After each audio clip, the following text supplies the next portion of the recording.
Excellencies, friends, Namaskar. This edition of Raisina Dialogue takes a place at a watershed moment in human history. A global pandemic has been ravaging the world for over a year. The last such global pandemic was a century ago. Although humanity has faced many infectious diseases since then, the world today is underprepared to handle the COVID-19 pandemic. Our scientists, researchers, and industry have answered some questions. What is the virus? How does it spread? How can we slow it down? How do we make a vaccine? How do we administer vaccine at a scale and with speed?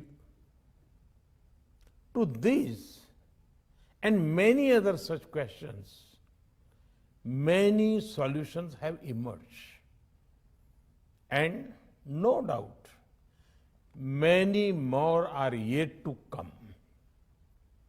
But as global thinkers and leaders, we must ask ourselves some more questions.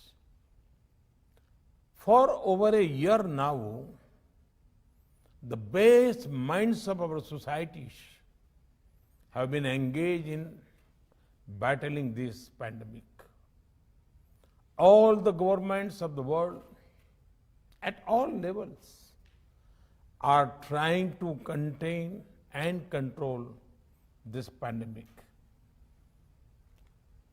Why did it come to this? Is it perhaps because in the race of economic development, the concern for welfare of humanity has been left behind? Is it perhaps because in the age of competition, the spirit of cooperation has been forgotten? The answer to such questions can be found in our recent past.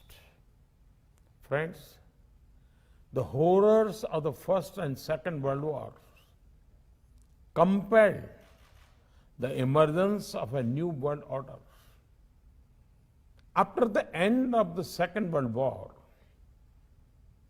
over the next few decades, many structures and institutions were created.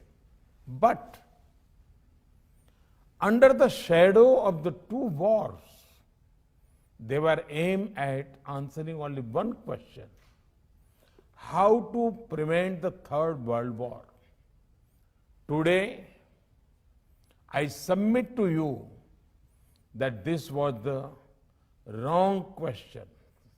As a result, all the steps taken were like treating a patient's symptoms without addressing the underlying causes. Or, to put it differently, all the steps taken were to prevent the last war, not the next one.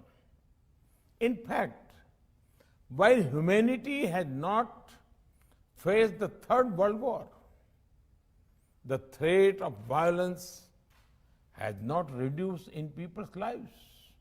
With a number of proxy wars and unending terror attacks, the prospect of violence is ever present.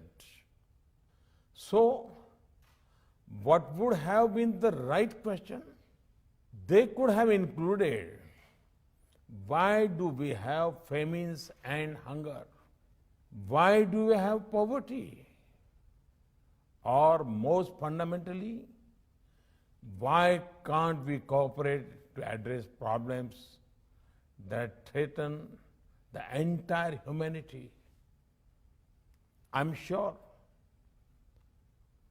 that if our thinking has been along such lines, very different solutions would have emerged. Friends, it is not too late even now.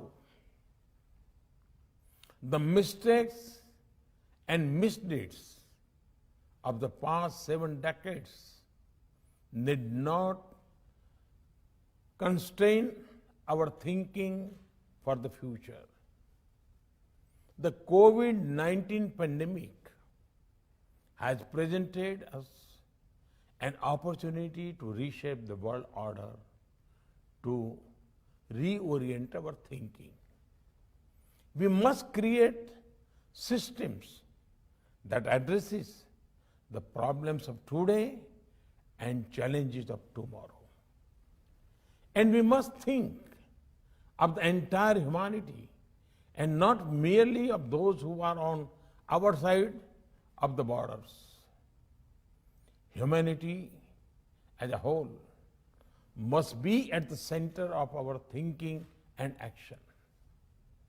Friends, during this pandemic, in our own humble way, within our own limited resources, we in India have tried to walk the talk.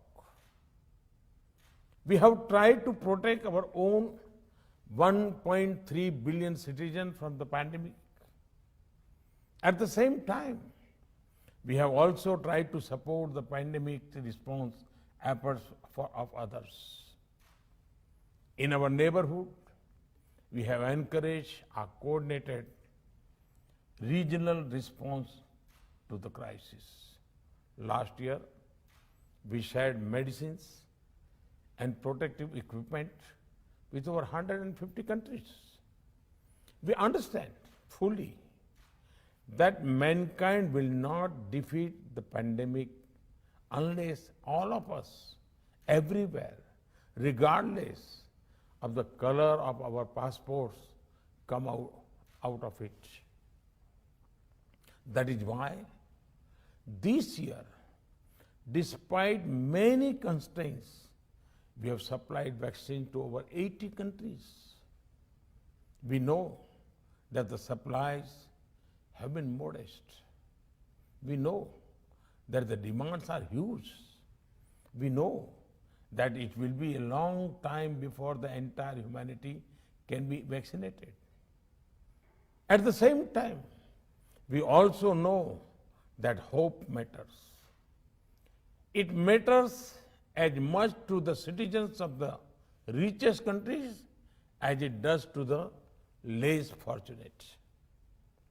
And so, we will continue to share our experiences, our expertise, and also our resources with the entire humanity in the fight against the pandemic. Friends, as you gather virtually at the Raisina Dialogue this year, I call upon you to emerge as a powerful voice for a human-centric approach. As I have said elsewhere, while we may be used to having plan A and plan B, there is no planet B, only planet Earth. And so, we must remember that we hold this planet merely as trustees for our future generations. I will leave you with that thought and wish you very productive discussions over the next few days. Before I conclude, I wish to thank all the dignitaries who are adding their voices to these deliberations. My special thanks to their excellencies, the President of Rwanda and the Prime Minister of Denmark, for their valuable presence in this session of the dialogue. I also wish to thank my friend, the Prime Minister of Australia, and the President of European Council, who will be joining the dialogue later. Last but not the least, my immense gratitude and heartiest congratulations to all the organizations.